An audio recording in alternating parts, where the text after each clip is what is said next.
Numbers next to names on a Sunday as South Carolina opens up their campaign with a W. Here in the fourth quarter with the game hanging in the balance, it was Lenora Sellers to Nick Harbor.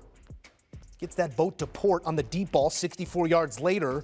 South Carolina not looking back. The defense would complement late in a 24-11 game. Off script, Peyton Williams, Oski.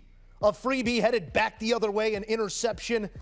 And that spelled the end for Virginia Tech. 24-11 your final. South Carolina begins their campaign in the win column.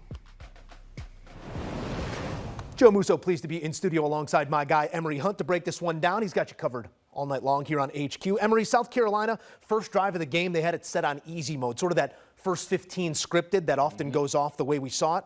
Stalled from there and then regrouped at half. How'd you like the in-game adjustments? I love that they went back to what worked in the first quarter, and we saw that after halftime. That was going to get Lenora Sellers into a groove and get him back to playing positive football. And once they did that, then their explosiveness and their talent took over. They really overwhelmed Virginia Tech from that category. They're just a little bit more explosive, a little bit more physical, and we saw that manifest itself in big plays on offense, on defense, and also on special teams. So getting back to what worked early in the game is just good old school coaching by Coach Beamer.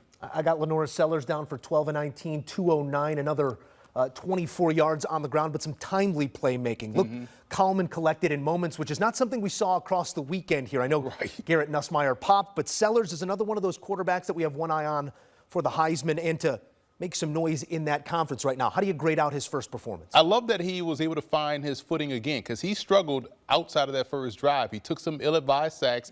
You saw him just not make the right throws, kind of get himself sacked a couple times, kind of what we saw last year on film from him, and he was able to get over that, overcome that, and find those big plays. You saw the deep, beautiful throw to Nick Harbor for the touchdown. You saw him start to play above the X's and O's, and this is a guy that just turned 20 years old, so you're like that he's making these senior-level decisions, juxtapose what we saw on the other side from Kyron Drones, who still wasn't able to play above the X's and O's despite being a fifth-year senior. So Sellers, to me, I thought he did a good job overcoming those mistakes. You still want to see more consistency from down in, down out, and hopefully we'll see that as the season goes on. A physical presence, there's no doubt about that. A physical force moving forward, and I don't know, we got to write our local senator or something because a couple big sacks hurt him on that rushing yards number. Can we get that changed? Can we get that changed, Emory Hunt? Right, that makes no sense. We live in an era of statistic. We need you told me he was a dual threat, and you're like, he got 24 yards. Like, no, bro, like they take sacks away from it. It's crazy. Thought on the Virginia Tech side of the ledger here, some coaching points moving forward. What do you take from this one to move forward with if you're the Hokies? Joe, we remember when Virginia Tech used to always have an explosive element to their team. On either side of the ball, they always had some undersized edge rusher that can get to the quarterback. They always had some receiver that could break some tackles, a running back that could break some tackles. There was no explosiveness on this offense. Even some of the big plays that were made in the passing game, the receivers made contested catches because they couldn't get separation. And this team, I will say this, though, they do not lack effort and competitiveness. And now you would need Kyron Drones to play above these X's and O's that we always talk about. There were a couple of situations where he had moments to hit guys for big plays down the field. Receivers had to come back to the football, or he had those two costly turnovers, and those things can't happen if you're Virginia Tech, if you're trying to win within the margins, and you got out Virginia Tech by South Carolina. Granted, Beamer is on the other side, but they gave up the big play in the special teams that really broke the game because now they was trying to play an efficient game. Now you had to come back and play an explosive one, and they lack explosiveness on the perimeter. Going to be a speed bump or a hurdle in this case. Right. Either way, they get run over. It's South Carolina in the second half, convincingly. Emory Hunt here on HQ. Thank you, Em.